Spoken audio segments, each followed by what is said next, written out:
verso 1 está escrito assim: palavra que do Senhor veio a Jeremias nos dias de Joaquim, filho de Josias, rei de Judá, dizendo: vai à casa dos recabitas, fala com eles, leva-os à casa do Senhor, a uma das câmaras, e dá-lhes vinho a beber. Então tomei a Jazanias, filho de Jeremias, filho de Rabazenias, aos irmãos e a todos os filhos dele, e a toda a casa dos recabitas, e os levei à casa do Senhor, a câmara dos filhos de Hanã, filho de Gigdalias, homem de Deus, que está junto à câmara dos príncipes, e sobre a Mesaías, filho de Salum, guarda do vestíbulo.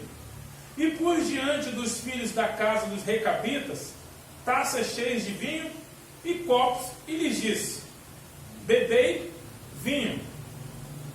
Mas eles disseram: não beberemos vinho, porque Jonadab, filho de Racabe, nosso pai, nos ordenou: nunca jamais bebereis vinho, nem vós nem vossos filhos. Não edificareis casa, não fareis sementeiras, não plantareis, nem possuireis vinha alguma, mas habitareis em tendas todos os vossos dias, para que vivais muitos dias sobre a terra em que viveis peregrinando. Obedecemos, pois, a voz de Jonadab, filho de Recabe, nosso pai, em tudo quanto nos ordenou, de maneira que não bebemos vinho em todos os nossos dias, nem nós, nem nossas mulheres, nem nossos filhos, nem nossas filhas, nem edificamos casas para nossa habitação, não temos vinha, nem campo, nem semente, mas habitamos em tendas, e assim obedecemos e tudo fizemos segundo nos ordenou Jonadab, nosso pai. Quando, porém, Nabucodonosor, rei da Babilônia, subia a esta terra, dissemos: vinde e refugiemo-nos em Jerusalém, por causa do exército dos caldeus e dos sírios, e assim ficamos em Jerusalém. Então veio a palavra do Senhor a Jeremias, dizendo: assim diz o Senhor dos exércitos, o Deus de Israel: vai e diz aos homens de Judá e aos moradores de Jerusalém: acaso nunca aceitareis a minha advertência para obedeceres as minhas palavras? Diz o Senhor. As palavras de Jonadab, filho de Recabe, que ordenou seus filhos não bebessem vinho, foram guardadas, pois até ao dia de hoje não beberam. Antes, obedece às ordens de seu pai. A mim, porém, que começando de madrugada vos tenho falado, não me obedeceis.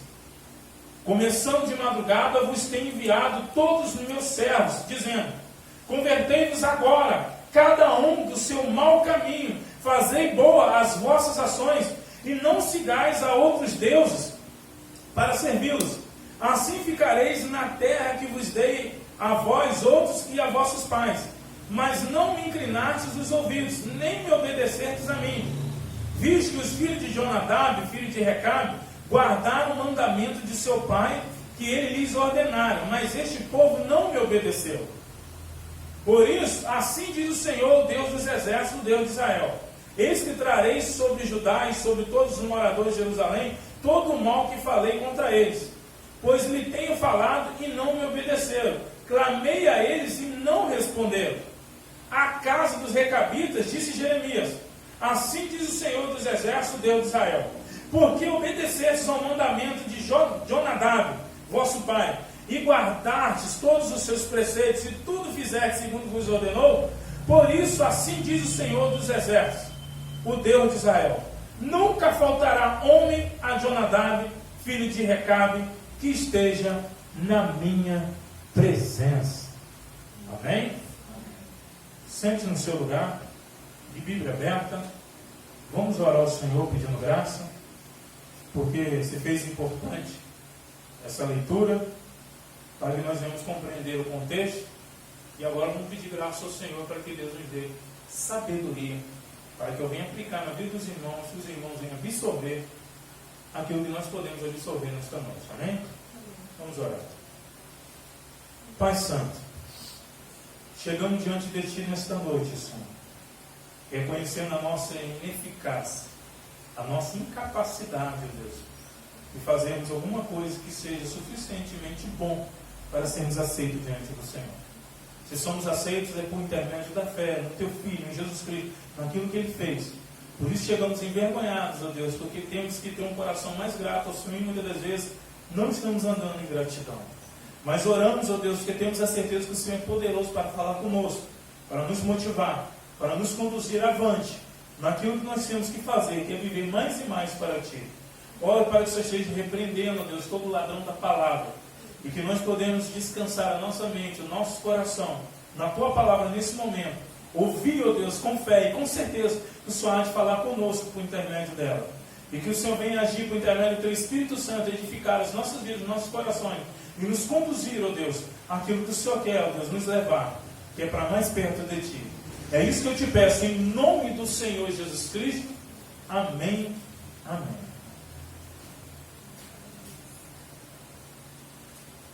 Povo de Deus, gostaria que você estivesse bastante atento naquilo que eu tenho a dizer, pois eu creio que essa palavra é do Senhor para as nossas vidas, e nós vamos aprender mais uma vez, nós iremos aprender mais uma vez do Senhor.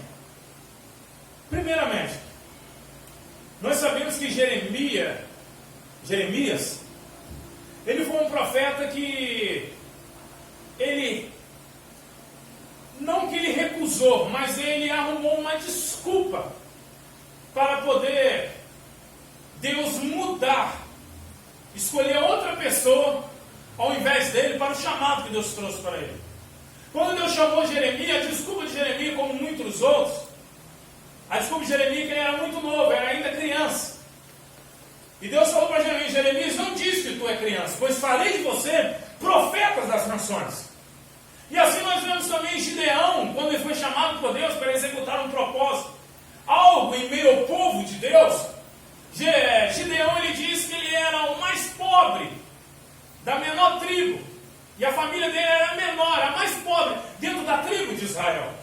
E Deus falou: Gideão, vai nessa tua força. E nós vemos também Moisés, quando foi chamado pelo Senhor, Moisés também arrumou desculpa para Deus, dizendo que era pesado de língua, dizendo que não conseguiria expressar a vontade de Deus, o chamado dele para com o povo, a qual Deus chamou Moisés para libertar aquela nação, porque ele tinha dificuldade com a sua língua. E assim nós vemos, e nós vamos ver na palavra de Deus, nós vamos ver muito outros que arrumaram desculpa para com Deus, e Deus não aceitou a desculpa. Teve um que ele não trouxe nenhuma desculpa para Deus, mas tentou correr do chamado de Deus, que foi Jonas, tentando parar o barco, o navio e ir para outro lugar. Mas Deus fez uma tempestade, a ponto dos homens lançarem ele em mar, um peixe, um grande peixe, tomou aquele homem dentro do seu ventre e cuspiu ele no centro da vontade de Deus, aonde Deus determinou para ele. Eu gostaria de dizer para você que muitas das vezes, ao que Deus falou no meu coração, na ministração de domingo passado, que eu fui pregar em outra igreja, e veio outra pessoa para cá, para aqui ministrar, eu fui falar sobre o chamado naquele lugar. E Deus está chamando pessoas, é os últimos tempos que nós estamos vivendo, estamos vivendo os últimos dias.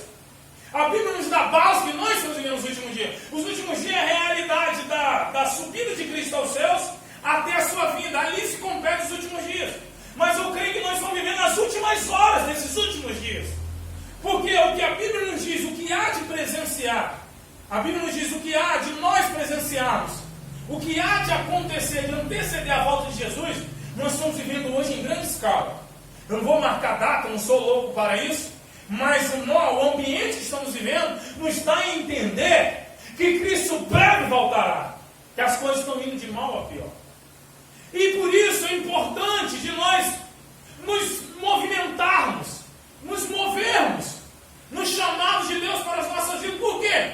Porque se nós estamos presenciando que pouco tempo nos resta, então nós temos que ser eficazes naquilo que Deus nos deu a fazer. E aqui nós vemos Jeremias, um homem que de início arrumou uma desculpa para com Deus, mas Deus falou: é criança, te farei profeta das nações. Porque o que faz de nós, irmãos, algo aceito diante de Deus, o que faz de nós eficazes na presença de Deus, o que faz de nós ter um chamado eficaz diante de Deus, não é a nossa capacidade. é Deus em nós. Jeremias poderia ser uma criança, uma pessoa jovem, um homem jovem, um rapaz jovem. Mas a eficácia não seria se ele fosse maduro ou velho o suficiente para ser capaz de ser direcionado a fazer algo para Deus. Mas aquilo que Deus dá a ele a dizer, aquilo que Deus dá a ele a fazer. Muitos de nós corremos do chamado que Deus nos deu a fazer, corremos daquilo que Deus nos deu a fazer, porque olhamos muitas das vezes para dentro da nossa incapacidade, a nossa inferioridade. Há pessoas que acham que são bons demais, mas Deus há de abater eles, e há pessoas que acham que são incapazes demais. E muitas das vezes não é porque aí Deus nos convence, por intermédio da sua palavra, vários testemunhos, vários exemplos, que Deus escolhe as coisas loucas do mundo para confundir aquelas que se acham sábias. Que Deus escolhe as coisas fracas do mundo para confundir aquelas que se acham fortes. Que Deus escolhe aqueles que são incapazes para que Deus capacite ele para mostrar que o poder, a eficácia, está no poder de Deus, não na dos homens. Mas mesmo nós olhando para a palavra de Deus, olhando para a Sagrada Escritura, vendo esses vários exemplos de homens que tentaram arrumar desculpa para exercer o chamado, e Deus convenceu a eles para que eles tinham algo a fazer, e eles fizeram o que Deus ordenou, que Deus mostrou a eles, que Deus iria capacitar eles. Muitas das vezes, quando nós somos convencidos, há outras coisas que regem em nosso coração. O peso daquilo que Deus nos ordena a fazer e a falar. Jeremias teve uma grande responsabilidade. O chamado de Jeremias, além de ele ver a incapacidade própria, Jeremias foi chamado para profetizar para um povo rebelde. Irmãos, você se sentir incapaz e Deus te capacitar para você fazer algo que é fácil a se fazer, aí é mais tranquilo para nós. Eu vou nessa incapacidade, Deus vai me ajudar. Eu acho que isso eu posso fazer. Mas quando Deus nos pede para fazer algo, Deus nos conduz a fazer algo, e isso que Deus nos conduz a fazer, e isso que Deus nos chama a fazer, muitas das vezes é falar com rebelde, é exortar rebelde, é disciplinar rebelde, trazer a palavra da profecia do Senhor, de exortação para rebelde. Muitas das vezes isso nos inibe ainda mais. Uma realidade que nos inibe é nós olharmos para a nossa incapacidade. A outra é aquilo que Deus nos dá a fazer. E Jeremias tomou o peso daquilo que ele iria fazer. Jeremias tomou o peso do chamado dele. E pesou tanto sobre os lombos de Jeremias, que ele chorava, suplicando misericórdia do Senhor para com aquele povo, porque ele via que aquele povo, com as suas atitudes, estavam clamando pelo juízo de Deus. E é a nossa situação, irmãos. A nossa geração, ela está clamando pelo juízo de Deus. Porque quando nós vemos na Sagrada Escritura, povos, nações que Deus trouxe juízo, irmãos, estavam em uma situação bem melhor, um comportamento bem melhor do que nós estamos hoje. É claro que algumas loucuras que envolviam a idolatria deles, como eles prestavam crianças como sacrifício para os seus deuses, é claro que isso dificilmente nós vamos ver hoje, mas ainda encontramos histórias de satanismo, de magia negra, outras coisas mais envolvendo sacrifício de criança, mas é algo mais reduzido no dia de hoje, não tanto quanto aquele período. Mas o que eu estou querendo dizer naquilo que nós estamos pior, irmãos, é no sentido do nível da nossa geração, no que envolve a pecaminosidade.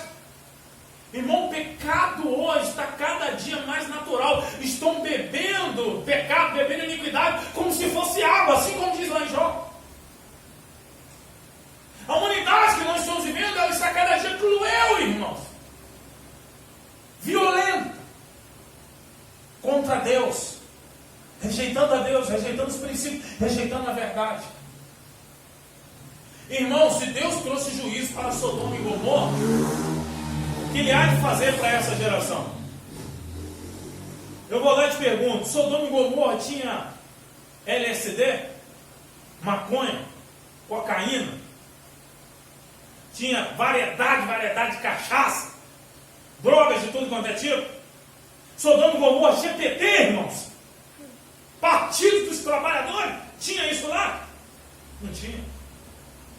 Sodoma e Gomorra tinha ministros, irmãos, que dizem ser ministros da justiça, mas na verdade estão propagando a injustiça.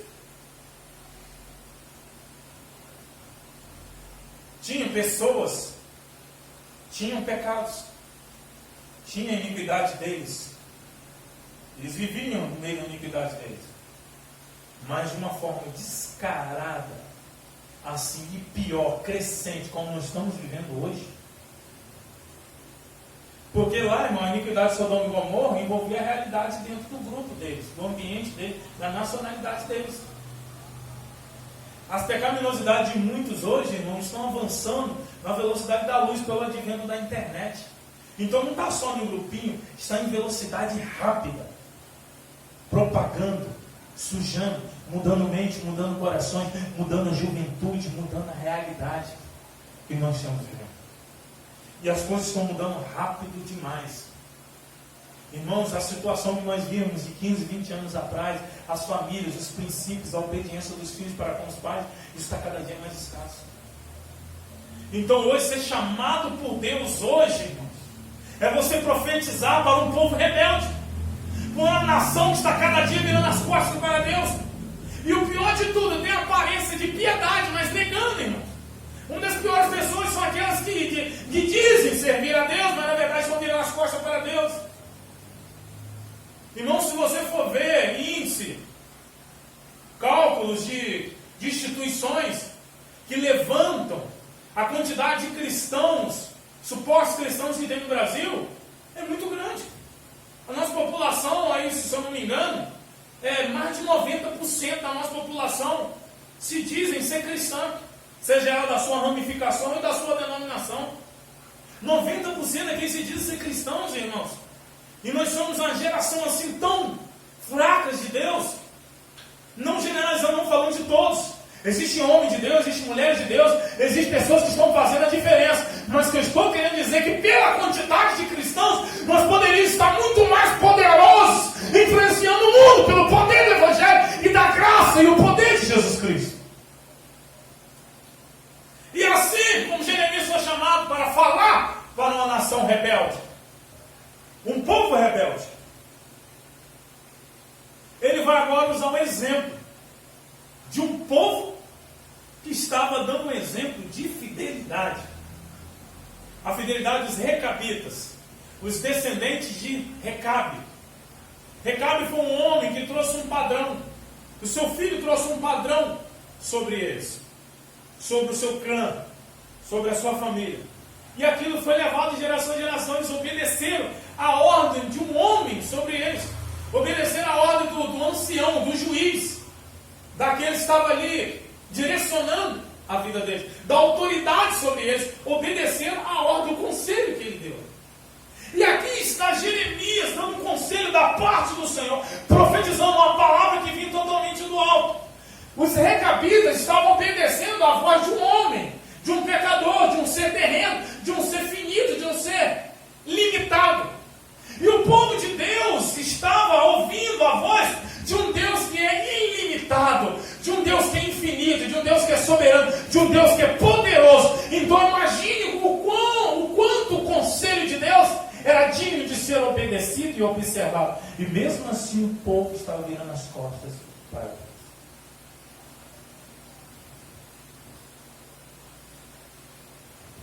Estava virando as costas. E o que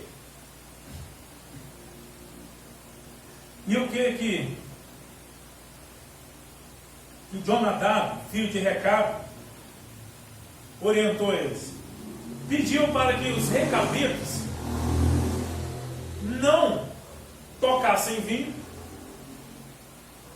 Aqui era um povo que a autoridade deles, o senhor deles, o filho de Recabe, Jonadab, dá uma orientação a esse povo, a esses recabitas, a essa família, para que eles não tocassem vinho, para que eles não se preocupassem com o que haveria de plantar, com o que haveria de colher, e não se preocupassem em construção de casas. O que podemos aprender com isso? Isso daqui é um conselho de um homem para o seu clã. Mas o que podemos aprender com esse conselho para as nossas vidas? Um homem limitado na sua sabedoria dá um bom conselho para o clã. E diz assim, nesse conselho eu estou dando a vocês para que vocês possam viver muito bem sobre a terra. Agora, Deus nos dá essa ordem, Deus também nos dá essa ordem. É claro que aqui foi um pedido dele para com eles. Ou seja, Deus nos proíbe o uso de alguma bebida, do vinho. Não, Deus não nos proíbe a usar o vinho. Mas Deus nos proíbe a embriaguez, a beber excessivamente. E outra coisa, ele aqui dá um conselho para que eles pudessem ficar atentos no sentido de preocupação de construção de casas. Irmãos, a palavra de Deus diz que nós não devemos ficar preocupados com construção de casa. Não é que nós não devemos, preste bem atenção, vamos ser equilibrados. Não é que nós não devemos construir casa, mas que essa não deve ser a preocupação primordial de nossa vida. Por quê? Porque nós estamos aqui em peregrinação, irmão. O que eu estou querendo dizer com isso? Que se ao você estar muito preocupado em construção de casa, do que há de beber, eu tenho que plantar para comer, eu tenho que fazer isso, eu tenho que isso, eu tenho que aquilo, eu tenho que aquilo, eu tenho que aquilo, em detrimento da sua vida com Deus, do seu relacionamento com Deus, não está valendo a pena. Muitos desses homens aqui estavam virando as costas para Deus porque eles estavam preocupados do que haveria de plantar, do que haveria de colher. Não é que é errado você plantar, não é que é errado você colher. Mas você pode fazer isso uma idolatria na tua vida. Como se a sua vida fosse só regida por eu tenho que plantar para me colher. Esses homens aqui estavam virando as costas para Deus, cultuando a Baal, cultuando os outros deuses. E quem era Baal? Baal era o Deus da tormenta, era o Deus que ia trazer fertilidade. Ou seja, abençoar as plantações dele. Está vendo? E nós vemos aqui um homem dando conselho ao seu clã para que eles não fossem preocupados que haveria que plantar. Então isso, de uma certa forma, já até contribuiu para que eles não fossem inclinados à idolatria. Peraí, nós vamos buscar Baal para quê? Para Baal abençoar a nossa lavoura? Não temos que preocupar com lavoura nenhuma. Nós somos peregrinos. Nós estamos aqui de passagem. Vocês estão entendendo onde que eu estou querendo chegar? O quanto um conselho de um homem tem, de uma certa forma, uma base no conselho de Deus, que nós não devemos juntar tesouros aqui na terra, mas juntar tesouro lá no reino dos céus, aonde a traça e a ferrugem não corrói, o ladrão não vem e não rouba. O ladrão não rouba, não tem como roubar lá, que é guardado em Deus. Aqui nós vemos um homem ensinando o seu clã, o seu povo, a despreocupação. Não andarem preocupados do que eles vão plantar, do que eles vão comer, do que eles vão beber. E Jesus ensinou isso. Não ao invés de andar ansiosos, que é vez de beber, que é vez de comer. Jesus está ensinando a gente quando devemos plantar, quando devemos correr. Não, Jesus está ensinando a gente para a gente não ficar ansioso com essas coisas. E faltou alguma coisa para eles? E eles foram fiéis àquilo que Jonadab ordenou sobre a vida dele. Jonadab, filho de Recabe. E o profeta Jeremias é enviado por Deus para usar a fidelidade deste povo para confrontar o seu povo e dizer: vocês estão vendo? Olha o exemplo aqui. Os recabitas estavam vendo a aproximação de Nabucodonosor sobre Judá, sobre o povo de Deus, e eles foram para dentro da cidade fortificada, que é Jerusalém, para se guardar. E ali, eles dentro da cidade, Deus usou o exemplo dentro daquela cidade, diante dos olhos dos judeus, dos israelitas, para trazer um ensinamento de fidelidade a eles. Está vendo esse povo que estão aqui? Esse clã, esse povo reduzido, o quanto eles estão sendo fiel à ordenança do Pai dele. Agora vocês não estão sendo fiel àquilo que eu estou ordenando que vocês vão fazer. Aplicando para a tua vida. Irmãos,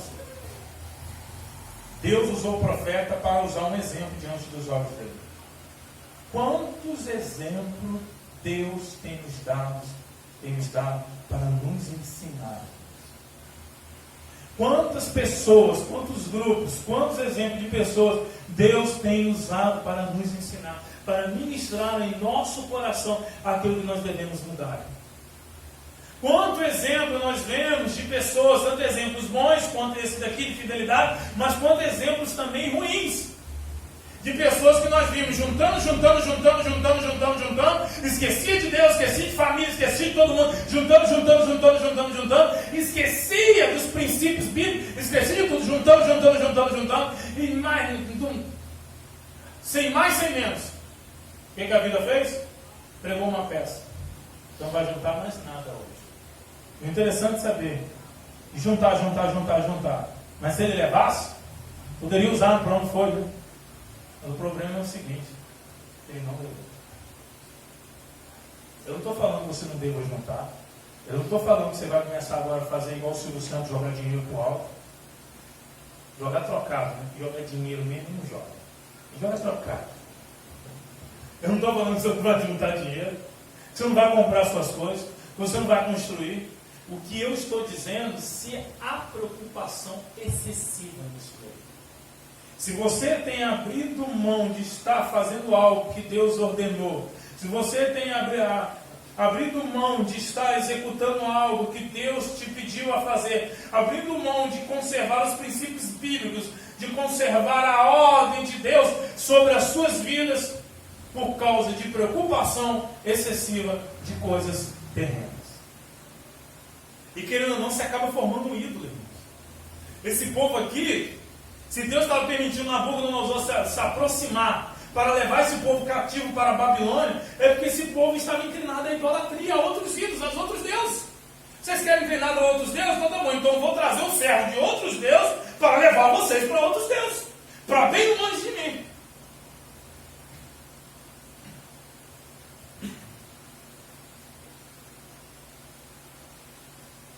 E Deus, irmão, não avisou só uma, Deus não avisou só duas, Deus avisou muitas vezes. E Deus começou cedo, começando de madrugada: vos tenho enviado todos os meus servos, dizendo: convertei-vos agora, cada um do seu mau caminho, fazei boas vossas ações, e não sigais a outros deuses para servi-los. Assim ficareis na terra que vos dei a vós outros e a vossos pais. Mas não me inclinastes os ouvidos, nem me obedecestes a mim. Visto que os filhos de Jonadab, filho de Recabe, guardaram o mandamento de seu pai, que ele lhes ordenara, mas este povo não me obedeceu. A ordem de um homem, você viu a fidelidade? 100%. E quando eles obedeceram 100% à voz de um homem, trouxe honra sobre a vida deles. O próprio Deus quis honrar esse povo por causa da fidelidade deles para com outro homem. E Deus usou esse povo como exemplo. Primeira honra, Deus usou o povo como exemplo. Segunda honra, Deus falou o quê? Não faltará descendente de Recabe diante da minha presença. Eu guardarei esse grande. Ou seja, uma nação daquela Deus permitiu ser destruída. Mas um grupinho, Deus guardou. Só porque serviu de exemplo. Mas o povo de Israel não obedece. Ah, irmão, porque é difícil obedecer. É difícil da onde? Se um povo consegue, um grupinho consegue obedecer a voz de um homem, sabe, nós não vamos conseguir obedecer a voz de Deus? Se um grupo consegue obedecer a voz de um homem que é limitado na sua sabedoria, apesar de os conselhos dele terem de uma certa forma algo que envolve alguns conselhos de Deus, imagine quem criou o conselho de Deus para que nós venhamos obedecer, ser fiéis, cumprir. Agora, será que nós estamos preocupados, ó Deus, preocupados, irmãos, em obedecer aquilo que Deus tem nos instruído? É algo que você deve bater no teu coração e perguntar: será que eu tenho obedecido como eu devo obedecer a ordem de Deus para a minha vida? Porque aqui, Jonadab diz, ó, não vinho, não construção de casa, não plante.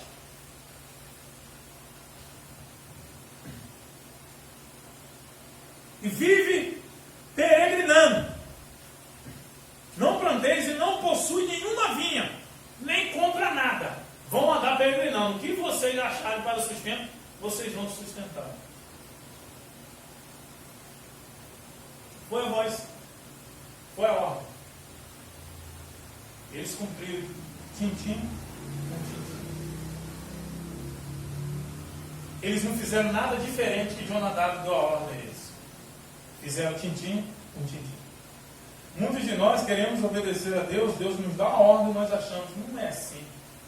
Eu não vejo o crente reclamando, Jonadab, para aí. Aí você está pedindo demais. Eu não vejo ninguém de rebeldia aqui dizendo, Jonadab disse, mas eu quero tomar minha tacinha de vinho. Jonadab falou, é direito meu de possuir uma terra. Eu vejo eles o quê? Vamos honrar o pedido do nosso Pai. É sensato. Isso é bom. Isso vai trazer segurança. Isso vai fazer a gente viver uma vida com mais liberdade. Sem ser preso e sem ser possuído pelas coisas. Eles cumpriram. Agora nós, muitos de nós, dizemos que o povo de Deus, o povo de Israel, queria obedecer ao Senhor do jeito deles. Muitos de nós queremos obedecer a Deus do nosso jeito. Se Deus diz que é A, nós queremos acrescentar A positivo. Se Deus diz que é B, nós queremos acrescentar B negativo. Se Deus diz que é O, nós queremos O positivo. É só O! Não, eu quero positivozinho, meu filho. Eu quero enfeitar mais. Está sem graça esse negócio. É assim que nós fazemos. Irmão, você acha, irmão, que se muitos lugares obedecesse a voz de Deus, que Deus ordena na palavra, a igreja estaria, de uma certa forma, sem identidade, indo para qualquer evento de doutrina? Estivesse ensinando somente a palavra de Deus? Não. Cada um ensina o que quer, cada um fala o que quer, cada um traz o que quer. Mas hoje, a nossa geração, Deus está chamando para se converter, para voltar, para se arrepender, para voltar para Ele. Engraçado que Deus poderia rejeitar esse povo de uma vez, não. Ele enviou vários servos, logo de madrugada, ou seja, cedinho, logo cedo, até mesmo antes deles acordarem, os servos já estavam proclamando a vontade de Deus sobre a vida deles. Imagina, você está dormindo, de madrugada aqui fala da pressa de Deus, né? De Deus logo cedo começou a falar com eles. Nós vamos trazer para uma realidade assim, literal. Imagina, você está dormindo lá e já está a voz de Deus ecoando pela voz de um profeta. Cedinho. O incômodo de Deus na sua porta. A voz profética. Precisamos voltar à voz profética. A voz que ecoa no deserto dos corações secos sem Deus. Precisamos de homens, de profetas que voltem a proclamar a verdade, a palavra de Deus, sem acrescentar e sem diminuir aquilo que Deus ordenou. Diga ao meu povo que volte, que se converta, que volte para mim. É hora de você voltar para Deus, irmão. É hora de você se aproximar de Deus, irmão. Arrependa-se dos seus pecados ontem. Que isso, irmão? Eu queria um sermão mais light. Eu queria que você jogasse jujuba, irmão. Paçoca para nós. Algo que fosse doce nos meus lábios. Eu não posso fazer isso. Jesus está voltando, irmãos. Jesus está voltando. Eu não posso ser adocicado. Trazer sermões que venham realmente edificar a tua vida. Momentos que Deus venha falar ao teu coração. Um sermão mais brando. Amém, Deus pode nos usar para isso, mas a palavra de Deus para a tua vida hoje é que você precisa voltar para Deus ontem. Porque quando você estiver subindo, você sabe qual tipo de pessoas que você será grato? Aquelas que falaram a verdade, que fez você permanecer no caminho. Agora imagine, chegar aquele grande dia, o dia do acerto de conta, e você não ter sido arrebatado como povo de Deus. Porque você ficou dando ouvido à mentira. Não quis ouvir a verdade. Não quis ouvir a mudança que você precisava. Isso que vai doer na tua alma. Se esse sermão está te incomodando, se esse sermão está sendo forte, é porque ele quer te conduzir você a um melhor lugar, ao reino dos céus. Se esse sermão não te incomoda, massageia teu ego e faz você continuar da mesma maneira, esse sermão vai te conduzir para um lugar você vai arrepender de ter dado emprestado seu ouvido para mentira e não aquilo que te alertava. É hora de nós voltarmos para Deus. Começando de madrugada, vos tenho enviado todos os meus servos, dizendo: convertei-vos agora, cada um do seu mau caminho, fazei boas as vossas ações, e não sigais a outros deuses para servi-los. Assim ficareis na terra que vos dei a vós outros e a vossos pais, mas não me inclinastes os ouvidos, nem me obedecestes a mim. Deus não queria levar o povo dele cativo. Deus não queria disciplinar o povo dele. Deus não queria trazer juízo para aquela nação. Deus queria trazer, era o amor dele, era a misericórdia, era a graça, era a presença, era o relacionamento, era o povo adorando somente a ele. Mas o que o povo fez? Não quis ouvir a voz de Deus. Você pode parar esse sermão hoje que está sendo pregado para você, irmão, rejeitar ele como o povo de Israel rejeitava, ou guardar ele e mudar o que precisa ser mudado. Porque eu quero dizer para você que isso que você está ouvindo hoje é um privilégio que poucos estão vendo. Isso que você está ouvindo hoje é um privilégio que poucos estão vendo. O privilégio de ser acordado. E é um privilégio que nós não somos dignos. Eu não sou digno de pregar esse tipo de sermão. Eu não sou digno de falar da excelência da palavra de Deus. Vocês não são dignos de ouvir. Mas Deus, pela sua infinita misericórdia, nos deu essa palavra hoje. Uma palavra que está nos acordando para uma realidade que nós estamos presenciando a volta de Jesus. O povo está inclinado à idolatria. O povo está preocupado em plantar. O povo está preocupado em colher. O povo está preocupado em obter. O povo está preocupado em construir. E estão com isso levantando ídolos. Qual ídolo? Minha casa. Qual ídolo? Meu carro. Qual ídolo? Meu trabalho. Qual ídolo? Minha esposa. Qual ídolo? Meu marido. Qual ídolo? Meus filhos.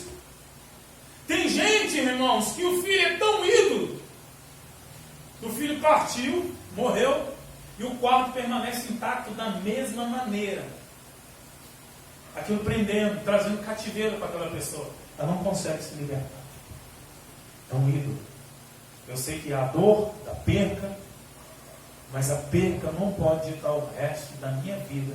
De quem? Não pode ficar o resto da minha vida que estou aqui vivo. Eu perdi gente na minha família. Você já perdeu gente da tua família. Que doeu no teu coração. Mas essas pessoas que partiram, ela não ia gostar se você... Ela não ia gostar se ela soubesse que você estava parado com a tua vida por causa dela. Porque você estando vivo, você é um exemplo. Que você não quer ninguém parado por causa da sua vida. E por que você acha que depois que você vê morrer, que você vai querer alguém parado por causa da tua vida? Por que nós fazemos isso? Simplesmente por causa da perda? Não, por causa do ídolo que nós deixamos levantar em nosso coração. Muitos somos ídolos que nós levantamos. E Deus está dizendo para nós: desapegue mais dessa terra e volte para mim. Construa sua casa para a glória do Senhor. Obtenha as coisas que você tem que obter. Eu não estou falando para você não ter, mas obtenha para a glória do Senhor. Se você está percebendo que está formando um ídolo e Deus está ficando no segundo plano, arrependa-se, converta-se e volta para Deus. Porque aqui um povo, um exemplo de fidelidade, Deus honrou aquele povo. Deus honrou o povo, que é um exemplo de fidelidade para com o homem. Imagina a honra que será para um povo, que é exemplo de fidelidade para com ele mesmo, para com Deus. Imagine o que Deus é capaz de fazer na tua vida, você como exemplo de fidelidade para o mundo. Imagine o que Deus é capaz de fazer na igreja, você como exemplo de fidelidade para o povo de Deus. Imagine o que Deus é capaz de fazer na tua casa, você como exemplo de fidelidade para a tua família. Imagine o que Deus é capaz de fazer no seu trabalho, você como exemplo de fidelidade a Deus no teu trabalho. Imagine o que Deus é capaz de fazer nas ruas, você como exemplo de fidelidade nas ruas dessa cidade.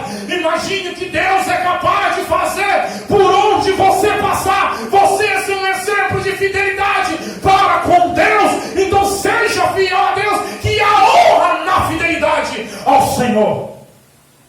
A honra, irmãos. Então nós estamos perdendo de sermos honrados. Criamos ídolos que queremos ser honrados. Aí vai ter honra, né? Oh, que casa, oh, que carro, oh, que marido, oh, que esposa, oh, que filho, oh. Só. Mas honra maior, irmão, é quando nós construímos coisas em Deus. Essas coisas não são vistas. O castelo construído em Deus não está sendo visto, mas está preparado para aqueles que são fiéis ao Senhor. E o que deve ser visto aqui não é o castelo, não é a morada celestial que Deus construiu para nós, não é o nosso galardão que Deus tem para nós. O que deve ser visto aqui é a nossa fidelidade ao Senhor. Seja fiel ao Senhor. Quando eu falo fidelidade ao Senhor, parece que a palavra fidelidade ao Senhor tem sempre um cifrão, né? Parece que depois do fidelidade, aí o de lá é um cifrão. Não, irmão, eu falo fidelidade a Deus em tudo na sua vida. É na hora que você pode decidir ser infiel ao Senhor. No casamento, Deus pede isso para mim. Ah, Deus, mas está difícil. O marido não está contribuindo para mim continuar cumprindo a palavra. A esposa não está contribuindo. Os filhos não estão contribuindo, mas Deus pede, mesmo assim, para você continuar sendo fiel ao Senhor, você continua executando. Não vira as costas em fidelidade por causa das circunstâncias, mas continua sendo fiel por causa de Deus. Então, o que dita as regras de um fiel não é a circunstância. Porque a pessoa infiel, ele é fiel enquanto é benefício, enquanto é bom para ela. Enquanto ela não está tendo recompensa, ela já não consegue ser mais fiel. A infidelidade entra. Igual o marido que é fiel à esposa quando a esposa traz benefício para ele. Aí quando a esposa passa por dilema, passa por dificuldade, traição como solto. Assim a mulher também, enquanto é benefício, enquanto está prestando, tá bom. Não presta mais, não gosto mais, é assim. Agora não, coisa bonita é ver que aquele que é circunstância está dizendo para ele que é hora de largar, é hora de abandonar, é hora de não estou aguentando mais, não quero mais isso, não quero mais aquilo, mas ele continua fiel. Por quê? Porque o que rege a vida dele são princípios, não são as circunstâncias. Não deixe as circunstâncias ditarem a sua fidelidade. Deixe os princípios de Deus, ordenados em sua palavra, ditarem a sua fidelidade, independente das circunstâncias que você está vivendo. Fique de pé, em nome de Jesus.